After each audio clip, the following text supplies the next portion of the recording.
नमस्कार, आप सभी का बहुत बहुत स्वागत है। आप देख रहे हैं सबसे बड़ा सवाल। मैं हूं परवीन शेख। 13 जून को शुरू हुई ईरान इजराइल जंग और विकराल हो गई है। इजराइल ने दावा किया है कि उसने सिर्फ एक दिन में सैकड़ों टारगेट को ध्वस्त किया।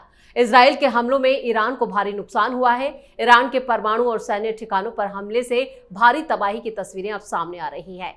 इजरायली लड़ाकू विमानों ने उत्तरी ईरान में तेहरान से करीब 325 किलोमीटर दूर जाजान शहर में एक सैन्य अड्डे पर भी बमबारी की। जाजान में हुए हमले के बाद का एक वीडियो भी सामने आया है, जिसमें आग और घना धुआं कई किलोमीटर दूर से नजर आ रहा है। ये जानकारी ब्रिटेन के आउटलेट ईरान इंटरनेशनल ने दी है। इस बीच ईरान ने इजराइल को परमाणु बम की धमकी दी है। ईरान का कहना है कि अगर इजराइल ने ईरान पर परमाणु हमला किया तो पाकिस्तान भी इजराइल पर परमाणु अटैक कर देगा। इस्लामिक रिवोल्यूशनरी गार्ड कॉर्प्स के जनरल और ईरानी राष्ट्रीय सुरक्षा परिषद के सदस्य मोहसेन रेजाई ने खुलेआम इजराइल को यह धमकी दी है। ऐसे में सबसे बड़ा सवाल यह है, क्या पाकिस्तान और ईरान इजराइल के सामने टिक भी पाएंगे? इसी पर चर्चा के लिए स्टूडियो मौजूद है कैपिटल टीवी के editor in chief doctor Manish Kumar. Sir, आपका बहुत बहुत स्वागत है। धन्यवाद। ईरान और इजराइल की जंग और विकराल होती जा रही है, लेकिन इस बीच न्यूक्लियर अटैक की जो धमकी दी जा रही है, सिर्फ एक गिरर। देखिए, ये युद्ध जो इजराइल जीत गया इजराइल। ये मधुमक्खी की तरह भिन्न भिन्न करते रहने वाले लोग, ये क्या न्यूक्लियर थ्रेट आदमी देता है जब आप बिल्कुल सरेंडर मोड में, जैसे पाकिस्तानी है। ये मूर्खों की कौम है और अपने कौम को बेवकूफ़ बनाने के लिए वहाँ की सरकार इस तरह का शगुफा छोड़ देती है। अरे, तुम्हारा फील्ड मार्शल अमेरिकन की चाकरी कर रहा है, वहाँ तलवे चाट रहा है वाशिंगटन में, अभी तक वापस नहीं आया है। और तुम ईरान के साइड से तुम इजराइल के ऊपर हमला करोगे? किसको बेवकूफ़ बना रहे हो? इसलिए मैंने कहा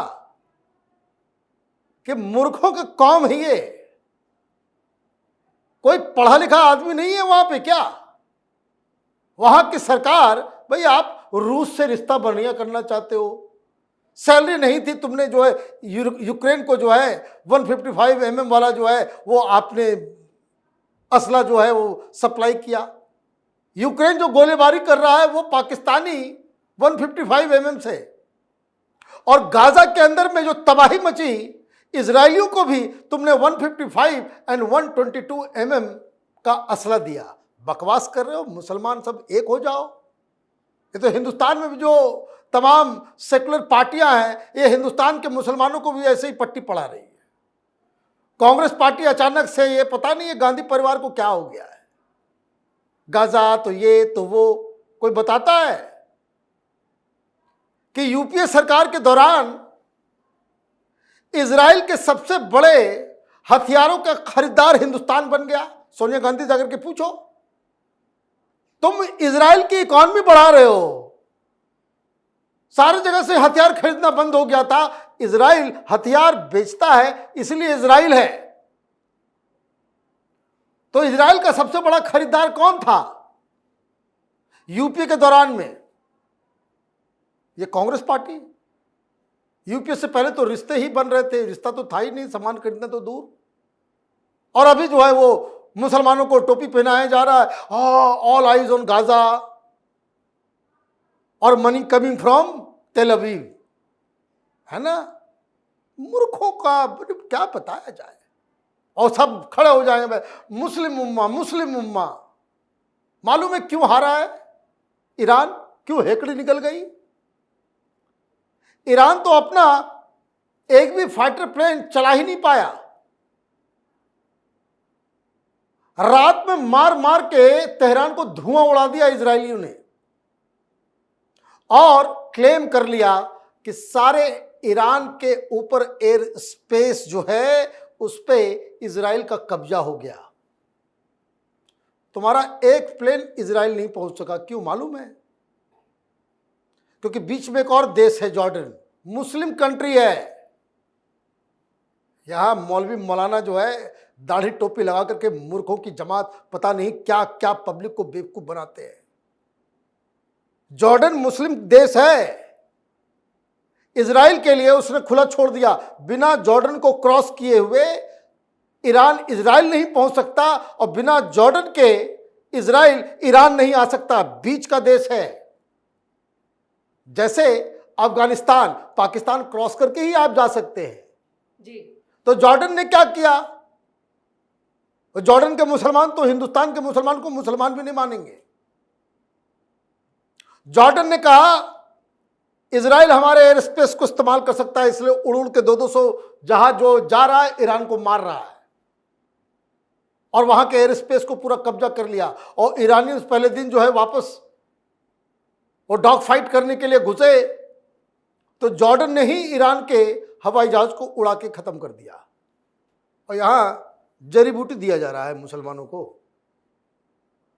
ये पाकिस्तान में भी मुसलमानों को जड़ी बूटी दी जा रही है। हाँ, यहूदियों के खिलाफ लड़ना है। अरे अंदर खाने सबका रिश्ता है इजराइल से। हिंदुस्तान की सेकुलर पार्टी हो चाहे वो पाकिस्तान में पॉलिटिकल पार्टीज हो। और ये जो है मुसलमानों को बेवकूफ बनाने का एक गजब धंधा है ये। मैं तो देख रहा था हिंदुस्तान में भी बहुत सारे लोग आ गए कि गाजा के ऊपर जो है आपने जो है वोटिंग नहीं की। भाई नहीं करेंगे मतलब आप फिलिस्तीन ने कभी कश्मीर के ऊपर हिंदुस्तान का साथ दिया क्या? कभी दिया? आज तक नहीं, एक बार भी नहीं। हम ही जो है वो नंगे मैदान में खड़े हो गए, हम हाय रे हाय हाय हाय गाजा। कभी कश्मीर पे फिलिस्तीनियों ने आपका समर्थन किया? नहीं किया। क्या ओआईसी के अंदर भी जो है वहां पे कश्मीर को लेकर के हिंदुस्तान के खिलाफ रेजोल्यूशन पे रेजोल्यूशन पास होता था पहले? अब तो मोदी सरकार के बीच में नहीं होता जी। अभी पाकिस्तान को ठोके हम लोग, कोई ओआईसी से आया नहीं आया। नहीं तो पहले कुछ भी होता था ओआईसी की बैठक हुई तो उसमें एक रेजोल्यूशन हिंदुस्तान के खिलाफ, उसमें भी फिलिस्तीन के आपके साथ रहता था? नहीं रहता था। हम बड़े बने हुए हैं। वो किस लिए? जब मुसलमानों को वोट चाहिए तो गाजा गाजा शुरू कर दो, वो तुम्हारे रिश्तेदार लगे हुए हैं। अजीब नॉनसेंस है ये।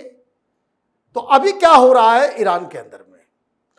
एयर स्पेस पे कब्जा हो गया तो अब ये न्यूक्लियर धमकी, ये गिदड़ भपकी जैसे नहीं देता था ये ख्वाजा आसिफ, मौलाना मुनीर, ये शहबाज शरीफ, हम जो है एक कौन एटमी मुमालिक है ना? तो एटम जो है अपना जो है अपने पास रखा, आपने इस्तेमाल करने की हिम्मत नहीं हुई। हम तो ठोक के आए आपको। तो जो हारता हुआ जो होता है ना वही ज्यादा भौंकता है। इसलिए भाई इजराइल के पास नहीं है। इजराइल ने कहा कि हम तुमको ठोकेंगे, न्यूक्लियर बॉम्ब मार देंगे। डिड दे से नो? तुम्हारे पास है नहीं उधार का न्यूक्लियर बॉम्ब, तुम्हारे पास अपना नहीं है। उधार का न्यूक्लियर बम पाकिस्तान मारेगा। और पाकिस्तान का जो फील्ड मार्शल है वो अमेरिका के किसी जगह पे बैठ करके, किसी पब में बैठ करके अमेरिकन की जो है ना वो चमचागिरी में लगा हुआ है, नजर ही नहीं आ रहा है। मैंने इतना बड़ा कायर व्यक्ति, अगर तुम ये कहते हो कि भाई ईरान के हम साथ हैं, you should come out in open. और अगर आप रियल सेंस में कोई फील्ड मार्शल हो या कोई जनरल हो, मौलाना नहीं हो, जिगरा जरा सा भी है, तो वॉशिंगटन में ही प्रेस कॉन्फ्रेंस करके 4 मीडिया वालों को बोलते कि देखिए हम ईरान के साथ हैं। हिम्मत है? नहीं। ये कारों का कौम है ये। अभी कहाँ है कोई पता नहीं है। और ट्रंप को लेकर भी यहाँ पर जो सवाल उठाए जा रहे हैं कि पूरी जो जंग है, पूरी जो कवायद है, वो सिर्फ ट्रंप की ही लिखी हुई पटकथा है। देखिए बात बहुत ही सिंपल है। इजराइल इतना बड़ा स्टेप उठा लेगा अमेरिका के परमिशन और अमेरिका के कोऑपरेशन के बगैर, ये पॉसिबल ही नहीं है। Plane and simple. ईरान को ठोकना है। इसी वजह से पिछले महीने डोनाल्ड ट्रंप हर जगह गए जी, वेस्ट एशिया, और जिन जिन देशों में वो गए कोई ईरान के साथ आज नहीं खड़ा हुआ है। ये पाकिस्तान, ये भूखे नंगे की कौम जो है वो नाच रहे हैं एटम बम एटम बम। क्या बेवकूफ़ी है। और हिंदुस्तान में वैसे ही कि भाई इजराइल के साथ आप क्यों चले गए?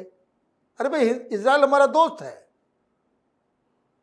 इजराइल हमारा दोस्त है, वो टेक्नोलॉजी देता है। पाकिस्तान से लड़ने के लिए, चीन से लड़ने के लिए सबसे पहले वही मदद के लिए आएगा। भाई जगन रेड्डी के फादर का डेथ हुआ था, यूपीए की सरकार थी, तो सोनिया गांधी ने कॉल नहीं किया था क्या? उसकी लाश तीन महीने से नहीं मिल रही, 3-4 दिन से लाश का पता ही नहीं था कि हेलीकॉप्टर कहाँ क्रैश किया गया। तो इजरायलियों से क्यों मदद लिया तुमने? तो इजराइल से खरीदो सामान, इजरायली कंपनियों से आप जो है कमीशन खाओ तो बहुत अच्छा इजराइल। और वोट लेके राजनीति करनी है तो आप नेशनल इंटरेस्ट को जो है साइड में रख दो। तो ये पाकिस्तान में भी चल रहा है, हिंदुस्तान में भी चल रहा है। ईरान की स्थिति ये हो गई है कि ईरान का डिप्टी जो सेना अध्यक्ष है वो गुहार लगा रहा है रूस से जी कि हमें पॉलिटिकल असाइलम दे दो, हमें पॉलिटिकल असाइलम दे दो। भाग रहे हैं लोग वहां से। और इतना ज्यादा तुम्हें मुसलमानों की चिंता थी तो बॉर्डर तुमने क्यों बंद कर दिए? वो पाकिस्तान ने ईरान के साथ का सब बॉर्डर बंद कर दिया। क्यों? क्योंकि वहां मार पड़ रही है, उसको मालूम है कि वहां पे हंगामा होगा, लोग भाग के आएंगे पाकिस्तान के अंदर। घुसने क्यों नहीं देगा? वो इसलिए नहीं देगा क्योंकि वो शिया है। एक लफड़ा हो तब तो जी कि भाई शिया मुसलमानों को कैसे अंदर घुसने दिया जाए। और यहाँ पे जो पत्रकार आपको मिलेंगे, रवीश कुमार टाइप के लोग, वो इन सब चीज़ों का जो नुआंसेस है उसको नहीं बताएंगे। उस सब के लिए जो है वो पाकिस्तान का मुसलमान भी एक, ईरान का मुसलमान भी एक, जॉर्डन का भी एक, सऊदी अरब का भी एक, हमास वाला भी आतंकी भी एक, और गाजा में रहने वाले वो लोग भी एक। सारी लोगों को जो है एक फ्रेम में डाल करके ये प्रोपेगेंडा का काम कर रहे हैं। ट्विटर पर जाइए तो ऐसा लग रहा है कि इजराइल बर्बाद हो गया, सरेंडर कर रहा है तेहरान, गिड़गिड़ा रहा है ईरान, और बंकर के अंदर 10 किलोमीटर अपने बाल बच्चा समेत पूरे परिवार के साथ ये खेमनाई छिपा पड़ा हुआ है चूहे की तरह। और ये हिंदुस्तान में या सोशल मीडिया में ऐसे लगाया जा रहा है कि भाई बहुत बड़ा नुकसान हो गया इजराइल का। तो इस इजराइल ने पूरी तरीके से ईरान की हेकड़ी निकाली। न सिर्फ यही किया, एयर स्पेस के ऊपर कब्जा कर लिया। मतलब स्थिति यह है कि ईरान अगर सरेंडर नहीं करता तो इजराइल जहां मन आएगा, जहां चाहेगा वहां हिट करेगा और ईरान कुछ नहीं कर पाएगा। चलिए, इस तमाम जानकारी के लिए और सटीक विश्लेषण के लिए आपका बहुत बहुत धन्यवाद। धन्यवाद। इजरायल की वायुसेना ने मध्य ईरान के खुजिस्तान प्रांत पर भी फिर बड़े हमले किए। जानकारी जो मिल रही है उसके मुताबिक ईरान की एयर डिफेंस में कुछ हमलों को जरूर रोक पाया। उधर ईरान भी इजराइल पर बड़े हवाई हमले कर रहा है, लेकिन वो नाकाम साबित हो रहे हैं। ईरान की तरफ से अब तक 30 चुनी हुई जगहों पर 370 बैलिस्टिक मिसाइलें दागी गई। ईरान के इन हमलों में इजराइल के भी 24 लोगों की जान जाने की पुष्टि है। यह हमला इतना बड़ा था कि इसमें 592 जो लोग हैं उनकी भी, यहाँ पर दर्जनों लोग घायल हैं, ये भी खबर आ रही है। लेकिन इन खबरों की पुष्टि नहीं हो रही। खबरें ये भी आ रही है कि इन खबरों को सिर्फ जानबूझकर फैलाया जा रहा है, यानी एक प्रोपेगेंडा जो है वो चलाया जा रहा है। लेकिन जो तस्वीरें अब सामने खुलकर आ रही हैं वो ये बता रही हैं कि ईरान में भारी तबाही हुई है और हर तरफ से बर्बादी की तस्वीरें खुलकर सामने आने लगी हैं, जिससे साफ है कि जो प्रोपेगेंडा चलाया जा रहा था वो पूरी तरह से फेल हो गया है। इस खास शो में इतना ही। वीडियो कैसा लगा कमेंट करके अपनी राय जरूर दें। वीडियो को लाइक करें, शेयर करें और कैपिटल टीवी को सब्सक्राइब जरूर करें। धन्यवाद।